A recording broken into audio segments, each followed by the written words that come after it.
últimos años la industria automotriz, tanto en México como en Estados Unidos, ha optado por intentar desarrollar vehículos eléctricos y ponerlos en circulación.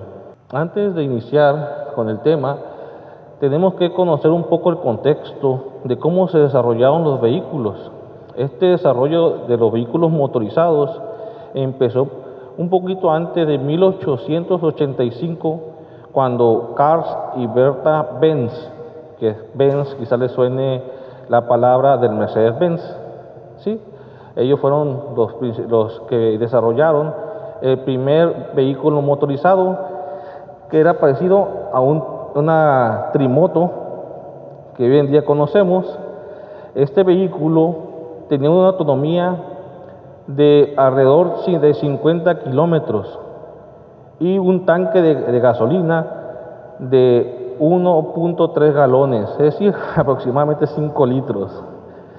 Y Bertha fue la primera conductora de larga distancia, recorriendo una distancia de alrededor de 100 kilómetros. Eso es lo que yo encontré al buscar estos dos pueblos en Alemania. Otros dicen que fue de 194, quizás estén contabilizando la ida y la vuelta, donde ella se enfrentó a muchos desafíos y eso permitió desarrollar el automóvil eléctrico o su predecesor y irle haciendo modificaciones, perfeccionándolo. Todo esto todavía, lo que se ha desarrollado hoy en día, es perfeccionable, se puede mejorar. Y hoy en día tenemos un vehículo de combustión interna que ya está muy desarrollada, tecnología muy madura, y se está intentando introducir vehículos eléctricos en el mercado. La ventaja que tiene el vehículo de combustión interna es que usted va a la gasolinera y en 5 minutos cargan y tienen una autonomía de alrededor de 500 a 700 kilómetros, depende de qué tan buen pie tengan.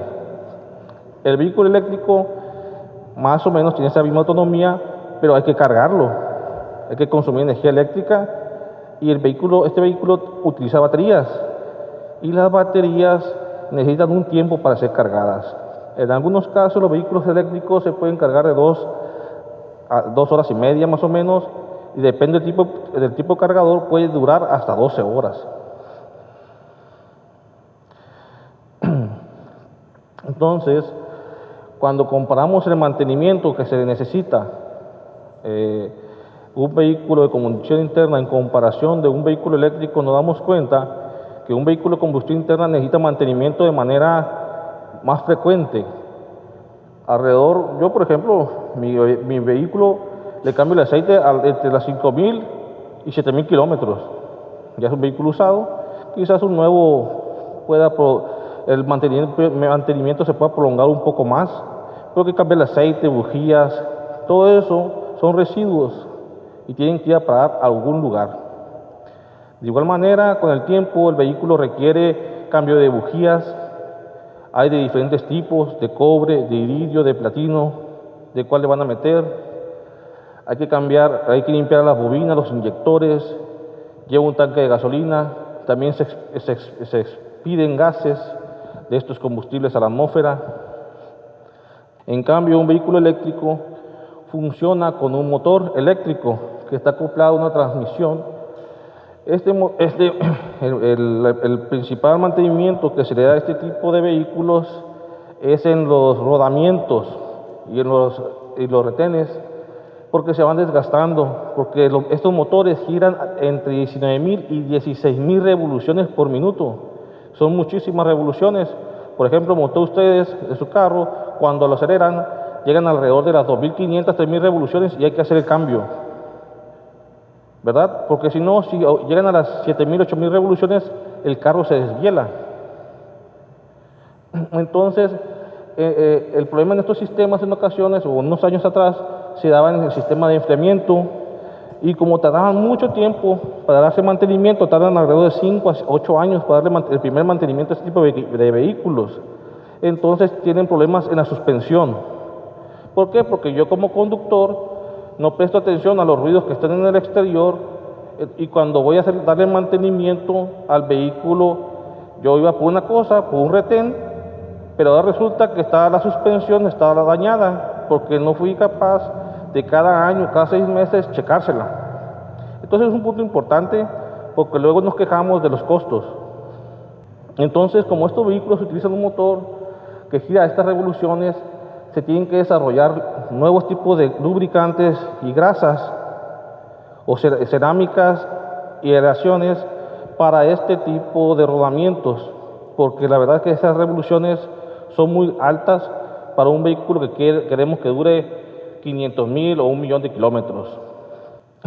El área más fuerte, vamos a decir, en cuanto a las ventajas del vehículo eléctrico sobre el vehículo de combustión interna, está en el área de emisiones.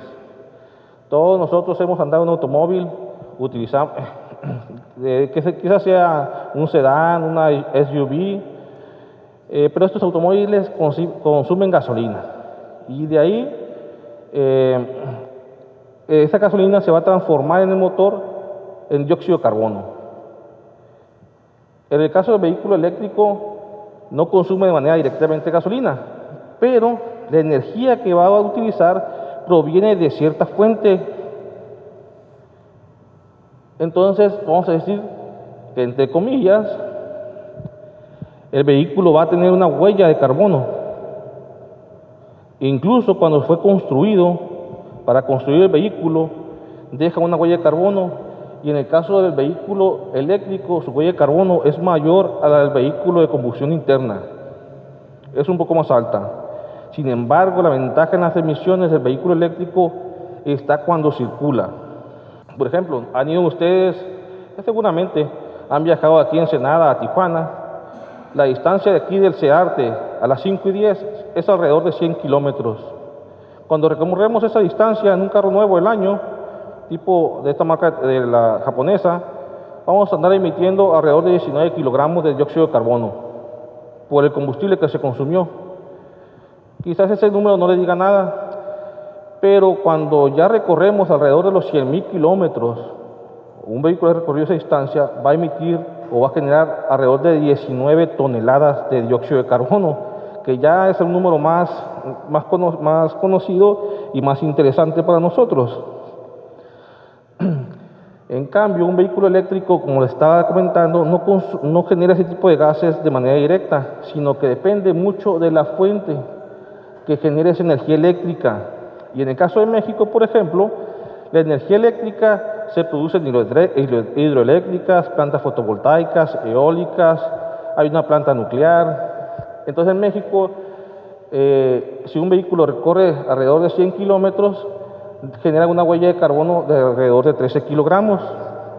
Entonces, para cuando este vehículo eléctrico en el contexto mexicano circule alrededor de los 100,000 kilómetros, va a estar emitiendo alrededor de 21.8 toneladas. Muchos países en Europa le han puesto mucho énfasis a los vehículos eléctricos porque en Europa su sistema de generación de energía se basa en buena parte, por ejemplo, en España, en Francia, en los países nórdicos, en energías renovables, hidroeléctrica, fotovoltaica, nuclear, y eso hace que su huella de carbono sea muy baja, y ellos están promoviendo este tipo de vehículo o de movilidad. De hecho, incluso, como les comento, en el caso mexicano, en el contexto donde nuestro sistema es mixto, fósil con algunas energías renovables, la huella de carbono se ve disminuida, puede decir un 20-30%, pero es muy bueno. Eso es en cuanto a un vehículo, pero México tiene un parque vehicular activo de 53 millones de automóviles que consumen, o vehículos, vamos a decirle, que consumen gasolina y que consumen diésel todos los días. Este es el consumo diario.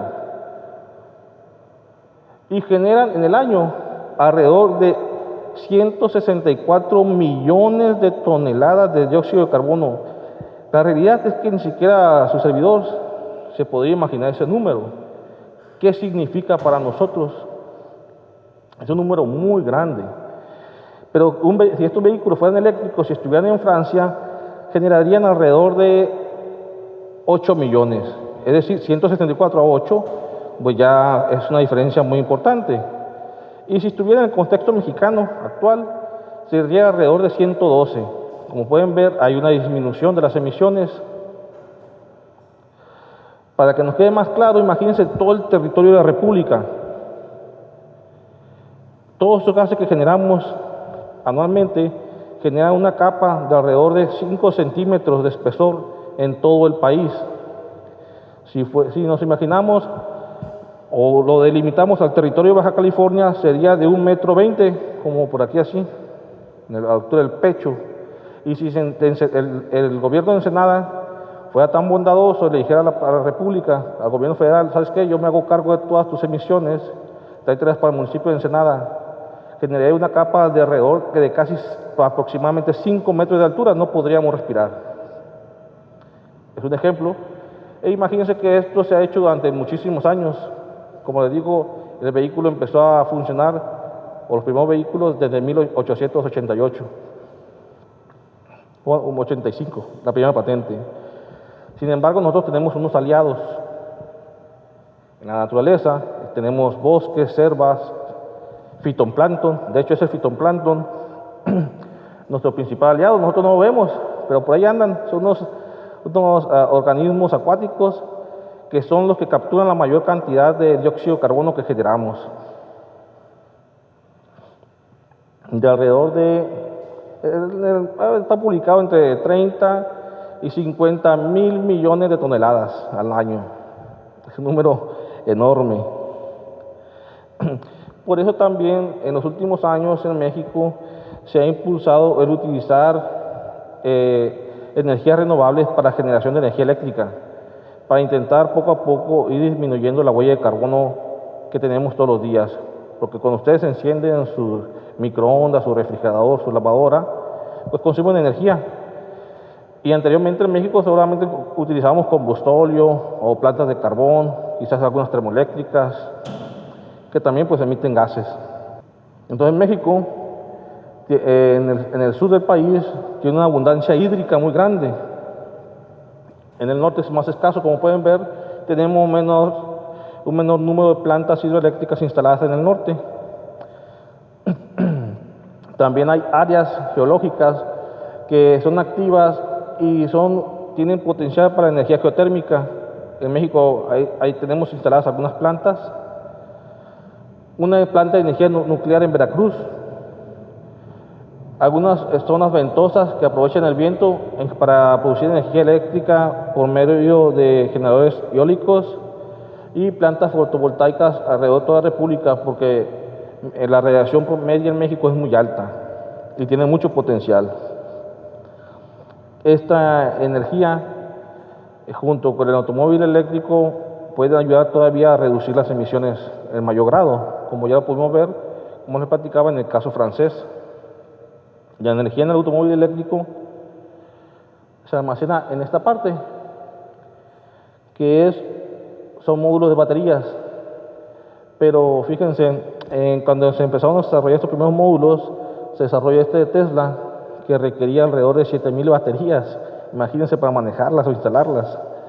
Después BMW les dijo, ¿saben qué? Esto, la verdad, es un gran desafío, y desarrollaron baterías prismáticas, como tipo de esta forma, y lograron reducir el número a unas cuantas cientos de baterías. Y aún así, hablar de 100 baterías es bastante el manejo. Y estas son las que utiliza Tesla, cilíndricas. ¿Con qué objetivo? Con el objetivo de brindarle energía al carro para que se mueva y pueda transportarnos. Actualmente se dice que algunos automóviles eléctricos pueden recorrer más de 600 kilómetros o tienen una autonomía de 600 kilómetros y pueden almacenar alrededor de 700 kilowatts-hora a 70 kilowatts-hora para recorrer esos 600 kilómetros. Sin embargo, yo me quedo más con este número de que necesitan alrededor de 14 kilowatts-hora para recorrer 100 kilómetros. Porque la realidad es que la batería no la podemos descargar a cero. Otro hecho, como platicaba, importante, es que el vehículo eléctrico necesita energía. Y México, CFE, tiene una red nacional de transmisión. Y como ven todos estos puntitos, todas estas son plantas de generación de energía. Tenemos desde carboeléctricas, ciclo combinado, eólicas, fotovoltaicas, geotérmicas, nucleares, un montón de plantas diversas que generan electricidad. para suministrar energía eléctrica en nuestros hogares. En el país o la República, vamos a decir, el CFE genera alrededor de 331 terawatts hora en el año, para que nosotros podamos darle clic a la televisión y encenderla. Y este es el comportamiento medio del año de la generación de energía. Y si nosotros quisiéramos ser, si nosotros tuviéramos un vehículo eléctrico y quisiéramos ser más amigables con el medio ambiente y generar menores emisiones, tendríamos que conectar el vehículo alrededor de las 11 del día, póngale a las 6 de la tarde, porque es cuando mayor contribución tiene la energía verde. Pero sin embargo, posiblemente a esa hora estemos trabajando. Entonces tiene que existir cierta planificación para intentar reducir en mayor grado la huella de carbono cuando nos conectamos a la red. De igual manera, como les comentaba, estos módulos de baterías pueden almacenar alrededor de 70 kWh. De hecho, ustedes quizás estén más relacionados con esa unidad, pues cada vez que pagamos el recibo con CFE, son kilowatts los que nos cobran. Y en su carro, cuando ustedes andan por la ciudad, si se mueven principalmente en el año alrededor de la ciudad, deben de recorrer unos de 15 a 20 mil kilómetros al año. Eso quiere decir que diariamente recorremos aproximadamente 50 kilómetros. Eso implica que esos 14 kilowatts que estamos viendo que utilizamos para recorrer 100 kilómetros, lo vamos a utilizar cada 2 días. Y en el mes vamos a estar consumiendo alrededor de 210 kilowatts. Quiere decir que el carro tenemos que cargarlo aproximadamente 4 veces, porque nuestro módulo es de 70, pero ojo, recuerden que no lo podemos dejar en cero, porque si nosotros dejamos en cero el carro, un vehículo eléctrico, no es como ir a echarle un chorrito de gasolina y encenderlo, ¿no? Tendríamos que llamarle a la grúa para moverlo a la casa y nos saldría más caro. Entonces, las baterías, para que ustedes optimicen su vida, se deben de cargar de entre el 20 al 80%, 90, quizás 15, 10 por ahí, pero nunca llevarlo a los límites del 100 y del 0. Eso permite que ustedes maximicen la vida de sus baterías, incluso la de su celular. Es importante conocer las condiciones de operación de su batería. Ese consumo que se puede tener el automóvil eléctrico mensual equivaldría más o menos en la tarifa excedente, porque la Comisión Federal de Electricidad nos cobra en 3 rubros: excedente, básico, intermedio y excedente. Equivaldría alrededor de 784 pesos. Yo al mes gasto como 4,000 pesos de gasolina. Ese es un punto importante. Pero hay un problema, que si yo compro un carro eléctrico, ¿cuántas estaciones o puntos de carga hay en Ensenada, por ejemplo?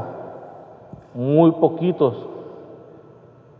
¿Para cuántos automóviles tiene utilidad esto?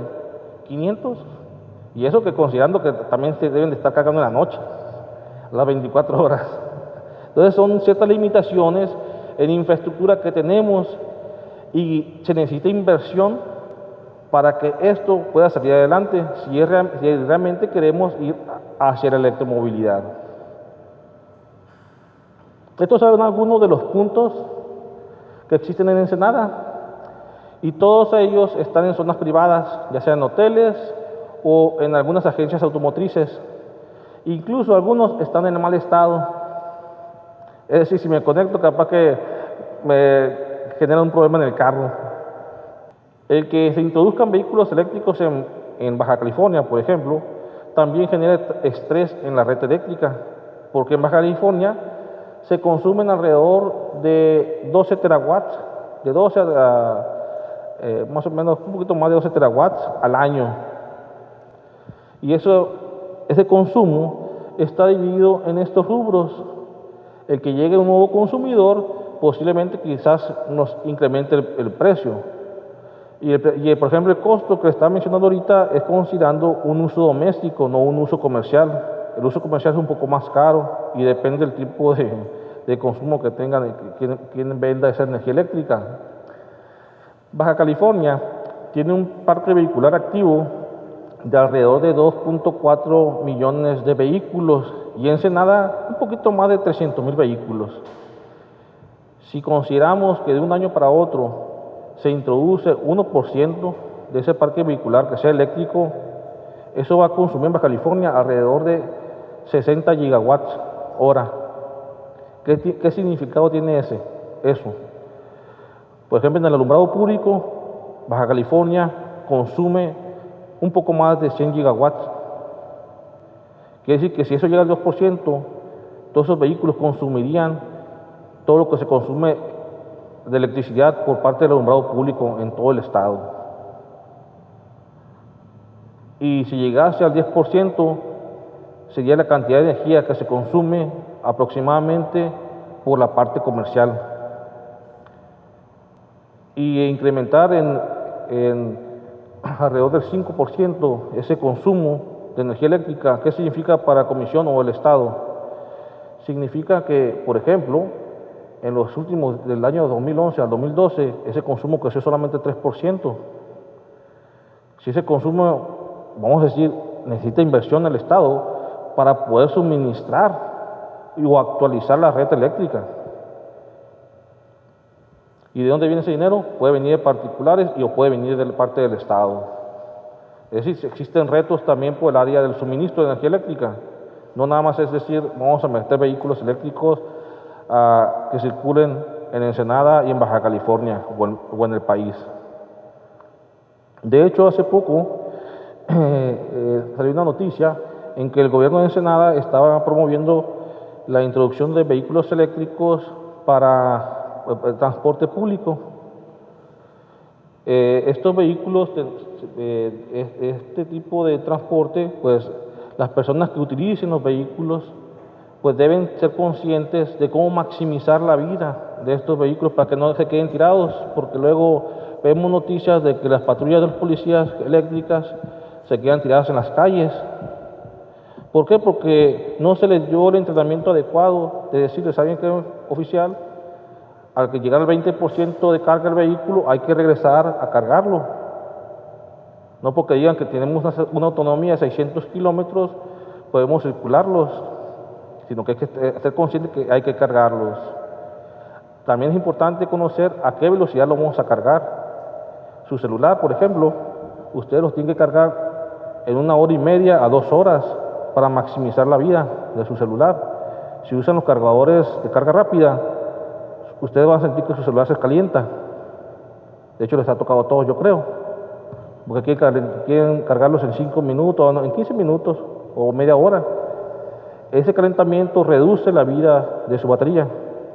Lo mismo pasa en los vehículos. Hay que maximizar la vida de estos vehículos.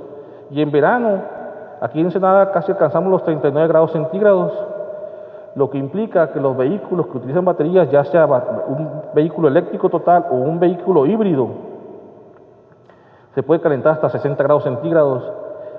Si ese vehículo tiene baterías, la batería se va a ver afectada y con el tiempo va a generarnos que la vida de nuestro vehículo disminuya. Entonces, la ventana operacional de las baterías es entre 15 a 40 grados centígrados y siempre tenemos que ser conscientes de eso. ¿Para qué? Para prolongar la vida y gastar menos. Además, esas baterías contienen minerales de varios tipos y los módulos de baterías contienen esos minerales y otras sustancias que no deben ser desechadas en un vertedero municipal. Estas tienen que ser recicladas. Entonces, si se opta por la electromovilidad, se tiene que generar un plan de acción por parte del gobierno municipal o del estado o incluso de la federación, aunque la norma dice que las baterías de iones de litio son un residuo de manejo especial, pero bueno, depende de la cantidad, ¿verdad? También hay que ser conscientes de que estamos hablando de estas sustancias del orden de kilogramos. Entonces, si se promueve la electromovilidad, se tendrá que generar un plan para generar para instalar una planta de reciclaje de estos componentes. Esto es muy simple, entre comillas, ¿verdad? Ya existen plantas en el mundo que las reciclan. Se reciclan por métodos hidrometalúrgicos, acompañados se llaman ciclones, con equipos de molienda y de extrusión.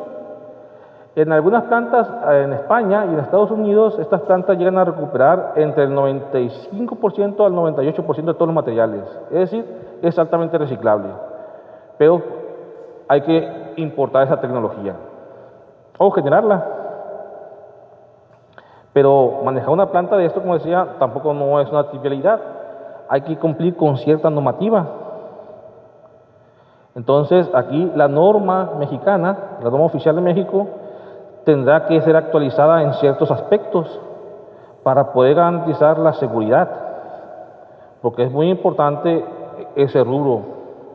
De hecho, hoy en día, no sé si hace un mes o un par de meses, hubo un incidente en Tijuana. De hecho, ha habido varios incidentes.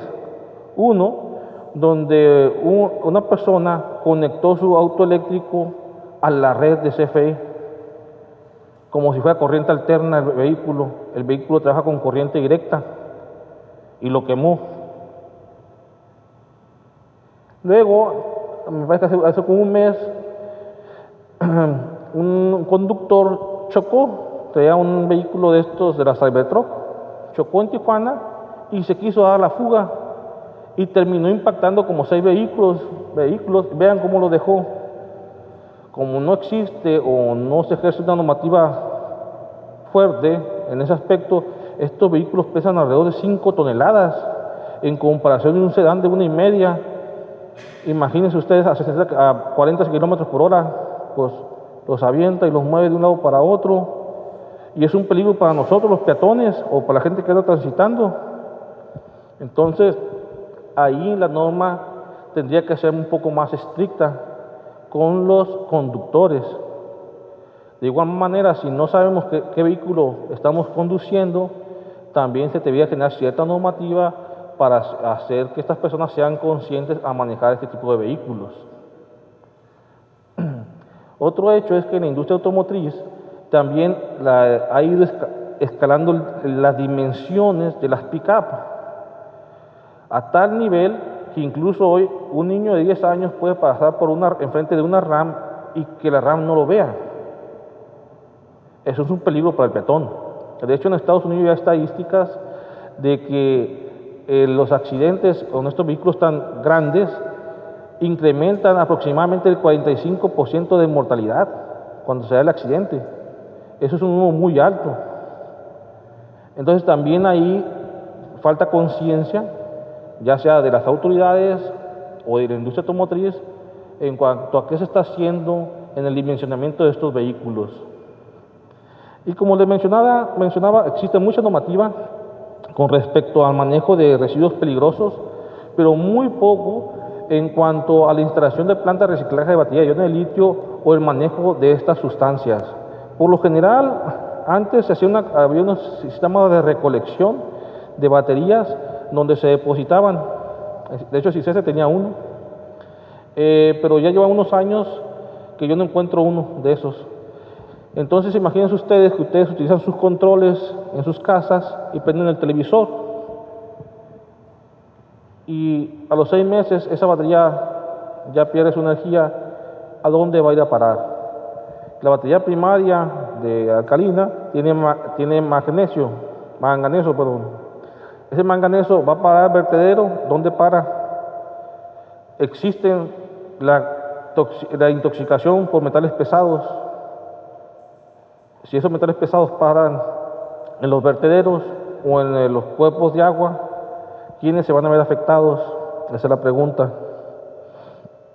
En el área de baterías de los vehículos eléctricos que usan baterías de iones de litio, también se está trabajando mucho en la seguridad, porque seguramente algunos de ustedes ya habrán visto en videos de que si ustedes golpean una batería o la atraviesan con un picahielo, se puede explotar. Eso sucede dependiendo del estado de carga de la batería, qué tanta energía, qué tan cargada está la batería. No siempre sucede. Pero también, como se platicaba, como falta normativa o la actualización, cómo es que los bomberos, por ejemplo, van a lidiar, o protección civil, si un vehículo de estos se incendia. Pues tienen que estar capacitados. Y entre más comunes se vuelvan en la sociedad, pues también habrá más desafíos para ellos. Estas baterías, si sufren daño físico severo y están muy cargadas, pueden generar un fuego. Si se sobrecalientan, como les platicaba, siempre se deben manejar una temperatura de 15 a 40 grados centígrados, van a operar muy bien, pero si ya llegamos a los 60, 70 grados centígrados y tienen alguna grieta en su coraza, eso es peligroso. Y sobrecarga quiere decir que si nosotros conectamos el celular toda la noche y llega a fallar nuestro cargador o los sistemas de seguridad de nuestro cargador y sobrecarga esa batería, puede generar un incendio. Por eso siempre les recomiendo que lo carguen al 80 o 90%, que no lleguen a los límites operacionales de estos sistemas. Actualmente se han diseñado diferentes tipos de herramientas para lidiar con estos fuegos o estos incendios con baterías. Ya hay extintores especializados. El extintor actual que ustedes pueden ir ver en los centros comerciales, ese no sirve. Son extintores especializados para eso. También han desarrollado sistemas para si el conductor detecta que el módulo de baterías, su temperatura aumenta, llamar rápido a la unidad de auxilio. ¿Para qué? Para que la vayan y enfríen. Se tienen que enfriar con agua helada. También se están desarrollando sensores para los módulos, mejores sensores para que detecten más rápido qué está sucediendo dentro de los módulos de las baterías. Y baterías de estado sólido. Son un nuevo tipo de baterías que si ustedes las pinchan, no les pasa nada, siguen funcionando. Pero esos todavía están en etapa prototipo y no entregan la misma energía que las baterías tradicionales de iones de litio. Pero en la mejora mucho la seguridad. Otra parte que a considerar, como ya hemos venido platicando, es el área ambiental y del costo. Todos los materiales de una batería o de un módulo de batería son sintéticos, quiere decir que tienen un costo y un precio ambiental. Por lo tanto, por ejemplo, nosotros trabajamos ahí en CICES e intentamos diseñar materiales para baterías que vengan del reciclaje, de reciclar plásticos o residuos urbanos. ¿Para qué? Porque ustedes han ido a fiestas, a cumpleaños y utilizan estos platos de poliestireno. Esos nadie los quiere reciclar porque el 95% de ese plato es aire. Entonces nadie quiere mover un Caterpillar para mover 5 kilos. Entonces nosotros estamos intentando darle una segunda vida a ese tipo de plásticos para fabricar materiales para baterías. Y así hay diferentes grupos alrededor del mundo haciéndolo.